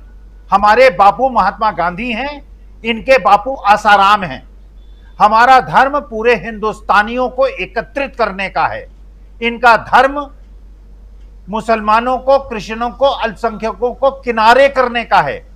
ये कभी अपनी सुविधा अनुसार जाटों के विरुद्ध हो जाते हैं, कभी ये यादवों के विरुद्ध हो जाते हैं। और हम ये मानते हैं इस देश में जाति और धर्म से ऊपर उठकर राष्ट्रवाद को आगे बढ़ाना है। तो हम ही राष्ट्रवादी हैं, ये राष्ट्र विरोधी लोग हैं। इनका थोड़े दिन सिक्का चल गया, और मुझे ऐसा लगता है कि अगले 6 महीने के अंदर जिस प्रकार से सत्यपाल मलिक हर जगह खड़े हो रहे हैं, और जिस प्रकार से बिटिया का, हमारे देश की कन्याओं का सम्मान की रक्षा के लिए आगे खड़े हुए हैं, मैं अतिशयोक्ति नहीं कर रहा हूं। जिस प्रकार से सारे बड़े बड़े योद्धा सिर झुका के बैठे हुए थे जब द्रौपदीकरण हो रहा था, आज के तारीख में मुझे भगवान श्री कृष्ण की जय पर सतपाल मलिक दिखाई पड़ रहे हैं। जो इन बिटिया, जो लड़कियां, जिन लोगों ने हमारे देश की गौरव को बढ़ाया है, आज वो सड़क पे बैठ, और देश की जनता को धिक्कार है। मैं कह रहा हूं, कहना नहीं चाहिए, देश की जनता को धिक्कार है। जिन बेटियों ने देश की सत्ता को समाज से लड़कर ऊपर उठाया है, वो बेचारी अकेली संघर्ष कर रही हैं, और हम जैसे बुढ़े और हम जैसे जवान और देश के लोग चुप बैठे हैं, अपने घर में बैठे हैं। हमें शर्म से डूबकर मर जाना चाहिए। और ऐसे लोग जो कि उन बेटियों के साथ नहीं खड़े हैं, वो राष्ट्रवादी नहीं है, वो धूर्त हैं, पाखंडी हैं। राजीव जी, लेकिन वो लड़कियां जो हैं वो डरो मत का नारा बुलंद कर रही हैं, भले बोल ना रही हों, लेकिन वहाँ वो बिना डर के निडर वहाँ बैठी हुई हैं और कह रही हैं कि हमें न्याय दिला दो। बात हम लोग कर रहे हैं दोस्तों उन पहलवानों की जो ओलंपिक में एक नहीं कई गोल्ड मेडल और अलग अलग मेडल इस देश को दिलाकर देश का नाम रोशन कर चुके हैं, और वो अपने लिए न्याय मांग रहे हैं। और ब्रिजभूषण सिंह का नाम आप लोग अच्छी तरह से जानते होंगे, और उनके ऊपर एफआईआर की बात कर रहे हैं। सांसद साहब हैं, कल ही मैं बोला था कि नाम याद कर लीजिए, उनका नाम कई बार सामने आने वाला है। खैर, इससे इतर क्योंकि राष्ट्रवाद की बात हो रही थी, और राष्ट्रवाद की बात के साथ या राष्ट्रवाद के मुद्दे के साथ कांग्रेस माफ करें बीजेपी चुनाव लड़ रही थी 2019 में, लेकिन उसके साथ साथ सांप्रदायिक ध्रुवीकरण तो है ही, और इसकी कोशिश लगातार होती रही। देखिए, उत्तर प्रदेश में एक मामला आता है अतीक का, अशरफ का, जिन्हें मार दिया जाता है दोनों भाइयों को। उसके बाद से लगातार टेलीविज़न चैनल्स पर यही खबर दिखाई जाती है, इसी पर डिबेट्स, इसी पर सब कुछ। अभी 2 दिन से एक बिहार के भी बड़े नेता और बाहुबली रहे हैं, वो छोड़ दिए गए हैं, उनकी चर्चा भी खूब हो रही है। तो क्या यही सब दिखा के करके कर्नाटक का चुनाव जीता जा सकता है, या कुछ और भी है? क्या कर्नाटक के चुनाव के मुद्दे जो हैं बीजेपी वहां मुद्दों को सही ढंग से धरातल पर ला ही नहीं पाई, और आज से 6 महीना पहले, जो अभी थोड़ी देर पहले राहुल गांधी के भाषण को आपने सुना, मैसूरू का वो भाषण जहां आज प्रियंका गांधी थी, उसी मैसूरू में 6 महीने पहले 2 अक्टूबर को राहुल गांधी जब भाषण दे रहे थे, तो उस भाषण में बारिश में भीगते हुए उन्होंने उन तमाम मुद्दों को रख दिया था जिन मुद्दों के साथ आज कांग्रेस पार्टी वहां चुनाव लड़ रही है। क्या कर्नाटक के चुनाव की तैयारी राहुल गांधी और कांग्रेस पार्टी ने, मीनू जैन जी, 6 महीने पहले ही अपनी यात्रा के दौरान ही कर ली थी, ये माना जाए? जी हाँ राजीव जी, आपको ध्यान होगा कि राहुल गांधी की जो भारत जोड़ो यात्रा थी, ये जो उसी के दौरान पेसीएम के जो पोस्टर लगे थे कर्नाटक में, और क्योंकि भाजपा की सरकार थी तो वहां पोस्टर लगाने वाले लोगों को गिरफ्तार भी किया गया था कि भाई आपने ये डिफेमेशन का केस वगैरह भी शायद हुआ है, मैं कंफर्म नहीं हूं, लेकिन उसकी कुछ कानूनी कार्यवाही की गई थी कि आपने ये मुख्यमंत्री का अपमान किया है। तो कांग्रेस ने तभी पकड़ लिया था कि यहाँ 40% कमीशन की जो सरकार है वो एक बहुत बड़ा प्रहार करने, मतलब ये जो है कमजोर कड़ी है इस जनता पार्टी की, भारतीय जनता पार्टी के प्रशासन शासन की। तो उन्होंने वहां से शुरुआत की थी और पकड़ भी लिया था, क्योंकि आप देखिएगा राहुल गांधी की जो भारत जोड़ो यात्रा थी उसमें मेरे ख्याल से सबसे लंबा स्टे कर्नाटक में ही रहा था, काफी समय उन्होंने गुजारा था। तो जो वहां वो सेंस आउट कर चुके थे, वो अंदाजा लगा चुके थे कि यहाँ पे हमें जोड़ लगाने की जरूरत है, और इसलिए जो अब वो जो तैयारी थी उसका प्रतिफल अब दिखाई दे रहा है। देखो, उसमें थोड़ा बहुत वहां के जो नेतृत्व है आपस में, जो सिद्धरामैया और शिव कुमार हैं, उनको थोड़ा बहुत कुछ अगर उनके बीच में कोई मनभेद या मतभेद था भी, तो उन्होंने अब चुनाव के मद्देनजर उन्होंने उसको ताक पे रख दिया है। अब उन्होंने मिलके एक मकसद ये बना लिया है कि हमें भाजपा को हराना है, बाकी के मुद्दे बाद में सुलटा लिए जाएंगे।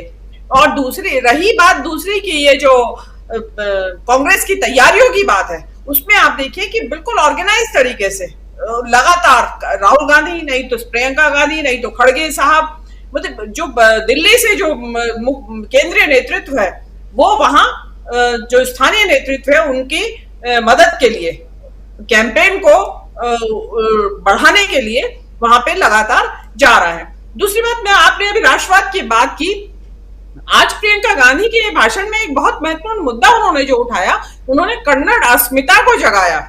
उन्होंने कहा कि शाह जी कहते हैं कि भाई आप मोदी को ये कर्नाटक सौंप दो, तो उन्होंने बोला क्यों सौंप दो? क्या मोदी को या शाह को कर्नाटक के स्थानीय नेताओं की क्षमता पे संदेह है कि वो अपना देश संभाल नहीं सकते हैं?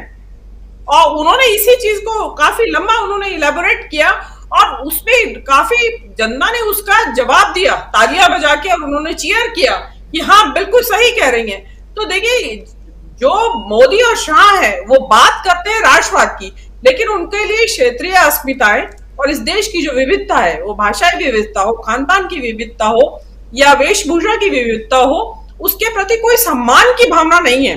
तो उनका ये कहना है कि भाई मोदी जी के नाम पे वोट दे दो, तो ये सीधे सीधे स्थानीय नेतृत्व का अपमान है कि आप मतलब यहाँ का नेता तो कोई काबिल है नहीं, मोदी जी देखेंगे। अरे भाई, मोदी जी क्या कोई सुपरमैन है क्या कि वो सब कुछ कर सकते हैं एक हाथ में? तो ऐसा नहीं है।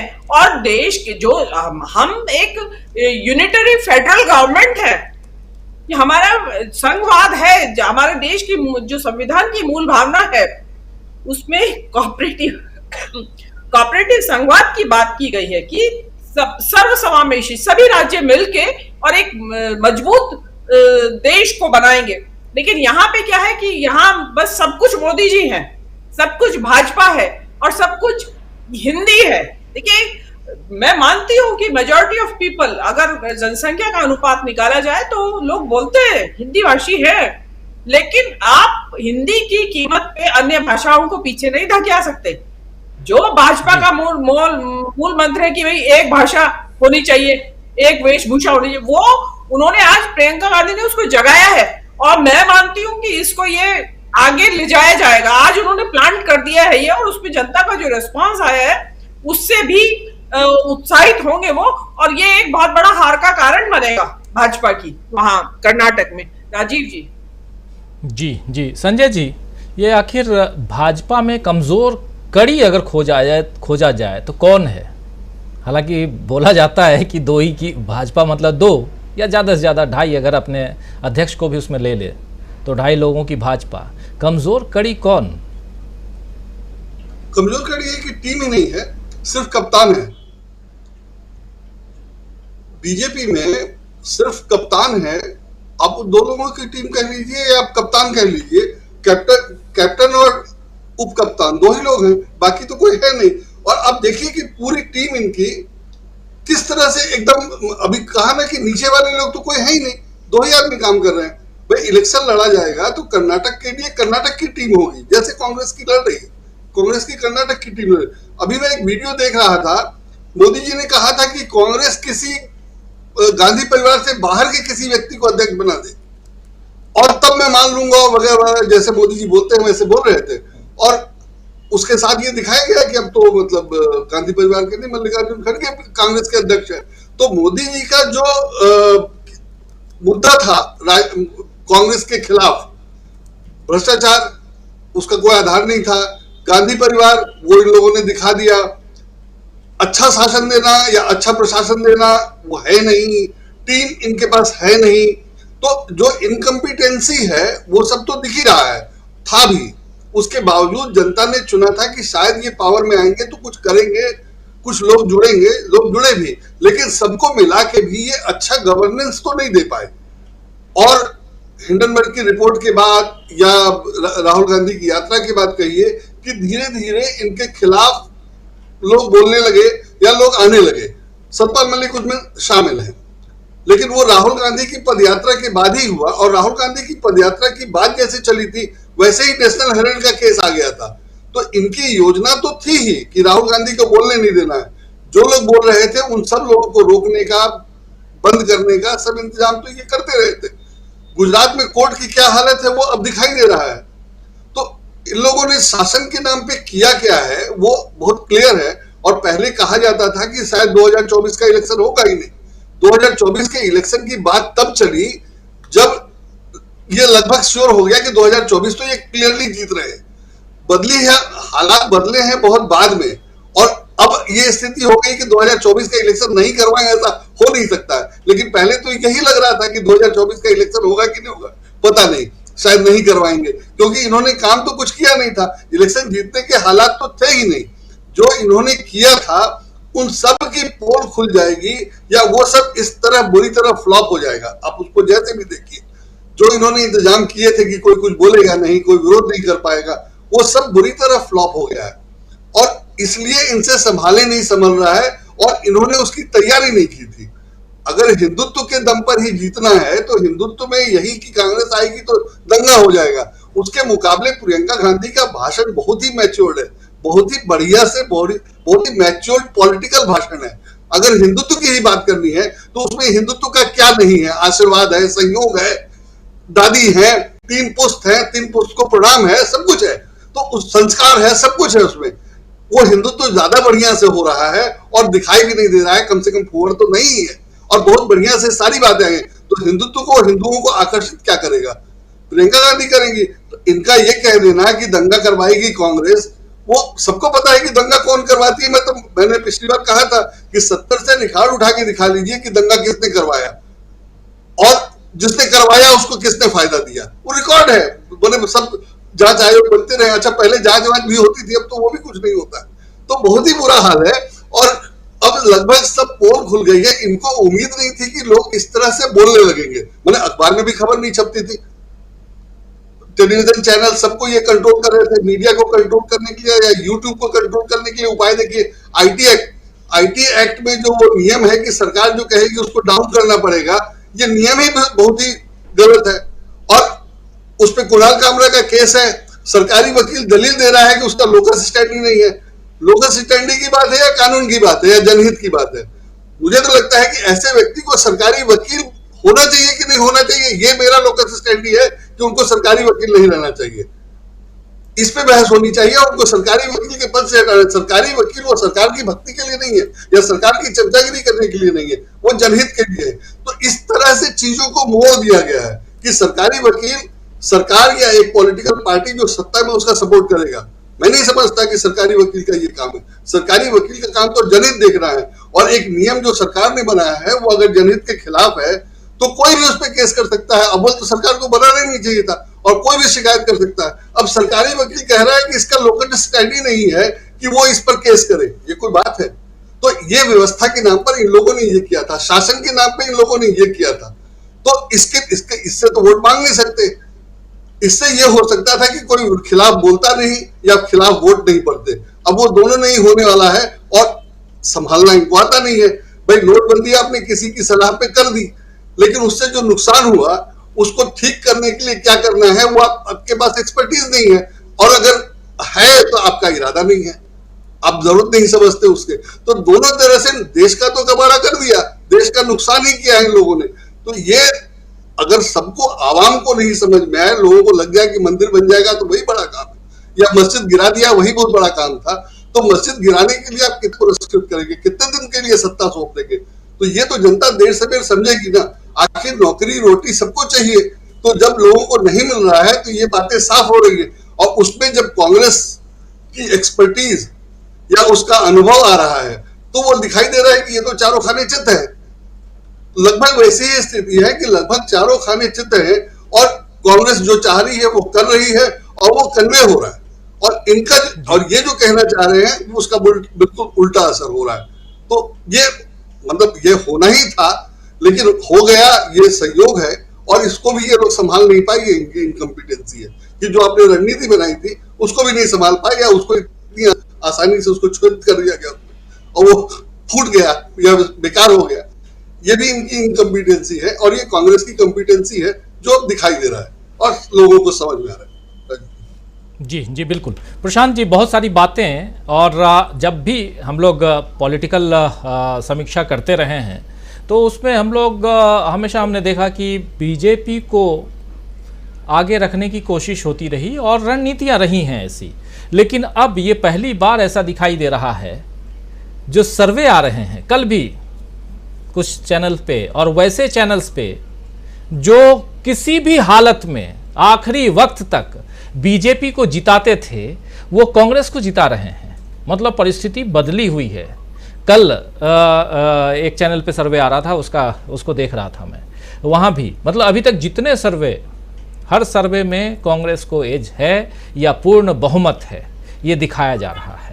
तो क्या कहीं ना कहीं रणनीतिक रूप से बीजेपी यहाँ पस्त हो चुकी है, कहीं ना कहीं बीजेपी यहाँ बिखर चुकी है, और यहाँ से बीजेपी का बिखरना क्या 2024 के लिए बीजेपी के लिए घातक होगा? क्या जो अभी बात कह रहे थे संजय जी कि 2024 में चुनाव होगा या नहीं होगा, इस पर एक प्रश्न चिन्ह था, अब वो प्रश्न चिन्ह भी खत्म होगा। इसके साथ कम से कम लोकतंत्र जिंदा है, ये हम मान के चलेंगे। बहुत सारे सवालों का जवाब 2024 तक जो हम ढूंढ रहे थे, वो कर्नाटक का जो रिजल्ट है वो देने जा रहा है। इस ढंग से देखा जाए कर्नाटक के चुनाव को। बिल्कुल राजीव जी, मैं भी आपको बताऊंगा कि बीजेपी ने इस चुनाव का हार का ठीकरा किस पे फोड़ना है और इस चुनाव में जो हो रहा है उसका विलेन कौन है उसको पहचान लिया है, और उसको पहचान लिया है। लेकिन वो उसके खिलाफ कार्रवाई कितना कर पाएंगे ये मुश्किल काम है कहना, क्योंकि वो आरएसएस का से जुड़े हुए व्यक्ति हैं। मैं उनका नाम भी बताऊंगा अभी। एक बात क्योंकि कर्नाटक में हो रही है, तो कर्नाटक में की इलेक्शन की बात में एक बहुत बहादुर लड़की का जिक्र करना चाहता हूं राजीव जी। उसका नाम है तबस्सुम शेख। याद होगी वो तस्वीरें सबको कि जब सैकड़ों 50 मवाली उसके पीछे भाग रहे थे और वो अकेली लड़की, जब वो हिजाब के खिलाफ का दौर चला रही थी वहां पे आरएसएस और बजरंग दल, और उस पूरे कांड में वो लड़की अकेले, और पीछे वो तस्वीरें आपको याद होंगी, उस लड़की ने कर्नाटक के प्री यूनिवर्सिटी बोर्ड में टॉप किया है आर्ट्स में। तबस्सुम शेख ने 600 में उसके 593 नंबर आए हैं।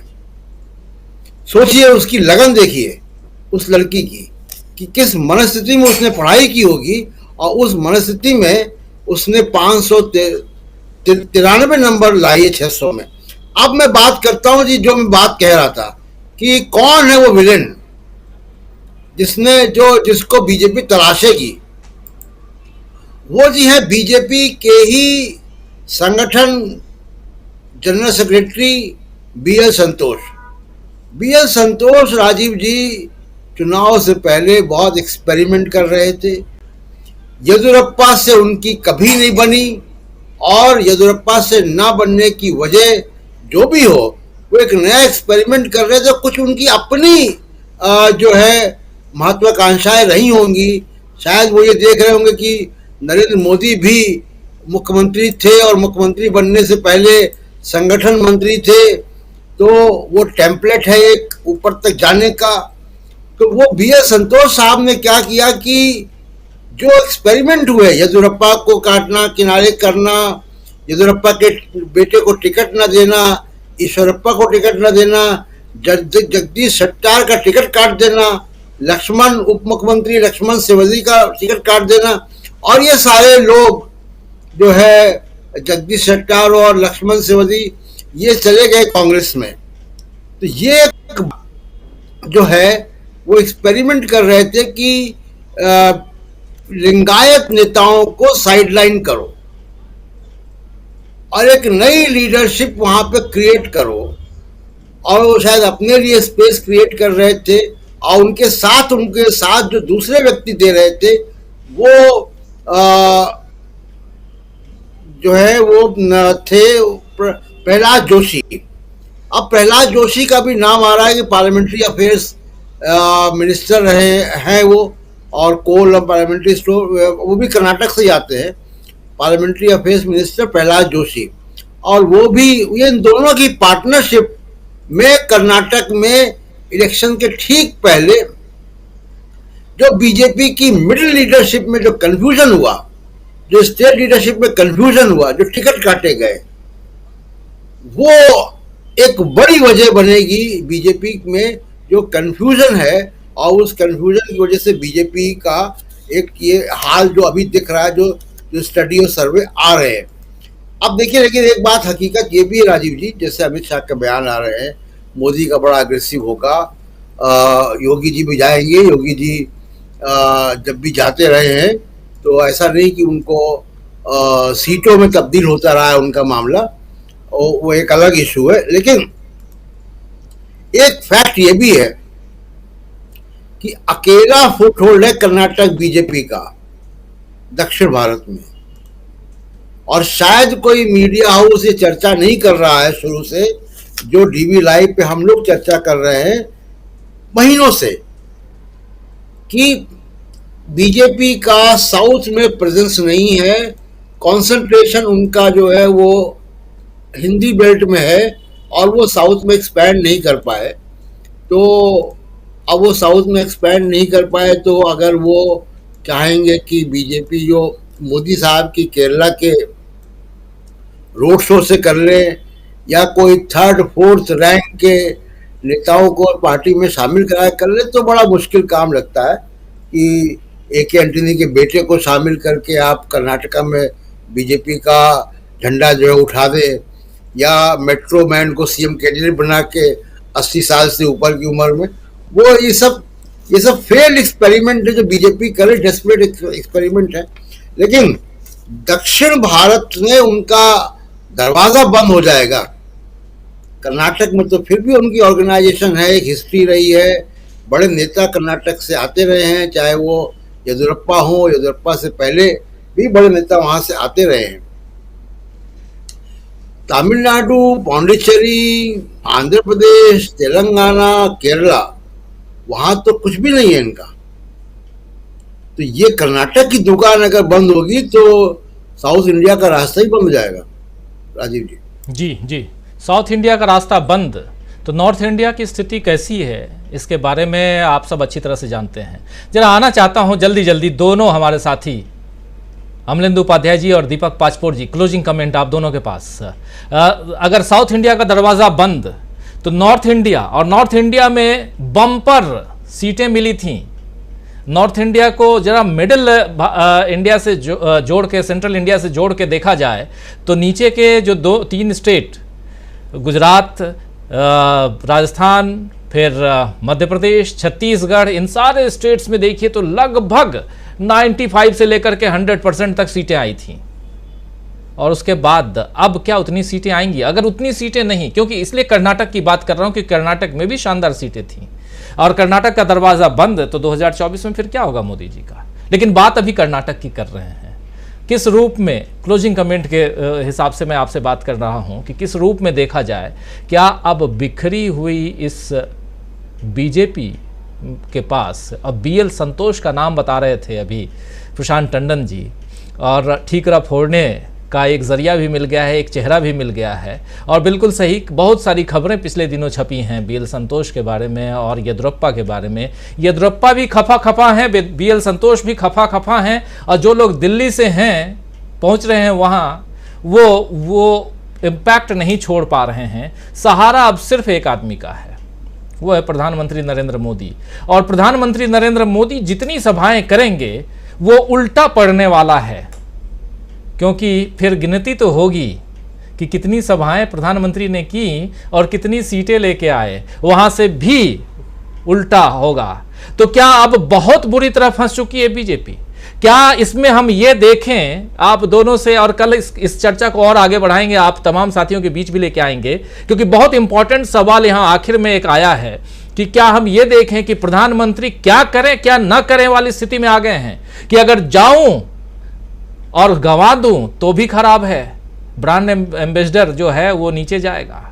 ये है एक फिगर हिंदुस्तान का, बीजेपी का, वो अगर डाउन होगा तो बीजेपी बहुत तेजी से गिरेगी। अब ये माना जाए किस रूप में यहां उहापोह में फंसे, डोल ड्रम में फंसे प्रधानमंत्री को देखते हैं आप? अमलेंदु जी, अनम्यूट। प्रधानमंत्री को कर्नाटक की हकीकत मालूम है और प्रधानमंत्री तय कर चुके हैं, प्रशांत जी की बात में ही जोड़ा जाए, उसकी तायीद की जाए कि प्रधानमंत्री भी तय कर चुके हैं कि ये ठीकरा किसके सिर फोड़ा जाना है। इसीलिए प्रधानमंत्री की कम यात्राएं जो है वो कर्नाटक में हो रही हैं और प्रधानमंत्री इधर उधर ज्यादा घूम रहे हैं। कुल मिला के अभी तक की जो स्थिति है वो यही है।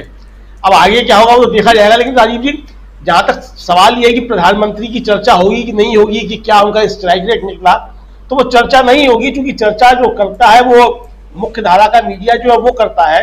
उसने तो मेघालय में भी चर्चा नहीं की थी, प्रधानमंत्री ने वहां कितनी सभाएं की और वहां नतीजा क्या निकला प्रधानमंत्री की सभाओं का। भाई प्रधानमंत्री ने बाहर लंबे लंबे रोड शो किए थे मेघालय में, और नतीजा क्या निकला था। तो मुझे लगता है कि ऐसा ना हो कि कर्नाटक का नतीजा भी जो है वो मेघालय जैसा ही कुछ होने जा रहा हो, तो ये भी हो सकता है। तो इसलिए प्रधानमंत्री को पहले से ही संबंध आया है, तो इसलिए जो BL संतोष जो है वो छाड़ किए गए हो। हालांकि BL संतोष के ऊपर आरोप जो जगदीश शेट्टार ने भी लगाए हैं, उन्होंने भी BL संतोष को जिम्मेदार ठहराया है कि वहां कर्नाटक में जो भारतीय जनता पार्टी की स्थिति सब हो रही है उसके लिए BL संतोष जिम्मेदार है। तो राजीव जी, इसको आप इस तरीके से भी देख सकते हैं कि ये भी हो सकता है कि प्रधानमंत्री नरेंद्र मोदी और RSS के बीच जो है अब चीजें काफी ज्यादा गहरी होती जा रही हैं, और मुझे लगता है कि ये संघर्ष वहां भी शुरू हो गया हो जी। तो 2024 तक आते आते हम इसको राष्ट्रीय स्तर पर RSS और प्रधानमंत्री नरेंद्र मोदी के बीच जो है किसी संघर्ष के रूप में भी हम देख सकते हैं कि कहीं ऐसा तो नहीं है कि ये कर्नाटक के बाद ये संघर्ष की स्थिति पैदा होने वाली हो। क्योंकि कर्नाटक के जो नतीजे आएंगे, प्रधानमंत्री नरेंद्र मोदी अपने ऊपर बिल्कुल लेना नहीं चाहेंगे और BL संतोष के ऊपर फोड़ना चाहेंगे। RSS कहेगा BL संतोष नहीं, जिम्मेदार प्रधानमंत्री नरेंद्र मोदी है, और भारतीय जनता पार्टी के अंदर नरेंद्र मोदी के खिलाफ जो है वो लामबंदी शुरू हो जाएगी। तो ये बड़ा दिलचस्प मुझे लगता है कर्नाटक के चुनाव के बाद जो है 2024 तक होगा कि किस तरीके से नरेंद्र मोदी और RSS के संबंध जो है वो सतह पर आते हैं कि नहीं आते हैं जी। और इसके बीच अगर महाराष्ट्र आ जाता है तब तो और भी बहुत बड़ा संघर्ष देखने को मिलेगा। क्या कहेंगे डॉक्टर दीपक पाचपोर जी, क्लोजिंग? जी राजीव जी, मुझे ऐसा लगता है, 2 बार मैं बात कर चुका हूं कि कर्नाटक की सिचुएशन ऐसी है कि एक हम बिल्कुल एक्सट्रीम एक्सपोज पे जाए, ये कांग्रेस जो है वो यहाँ हार ही जाती है, तो भी उसका बहुत बड़ा नुकसान वैसा नहीं होगा जितना भारतीय जनता पार्टी को इस राज्य को गंवाने के बाद होगा। दूसरी बात, इसके बाद जो लाइन में जो दूसरे राज्य लगे हैं जहां चुनाव होने जा रहे हैं, वहां पर कांग्रेस इसके बाद भी बहुत अच्छा प्रदर्शन करेगी।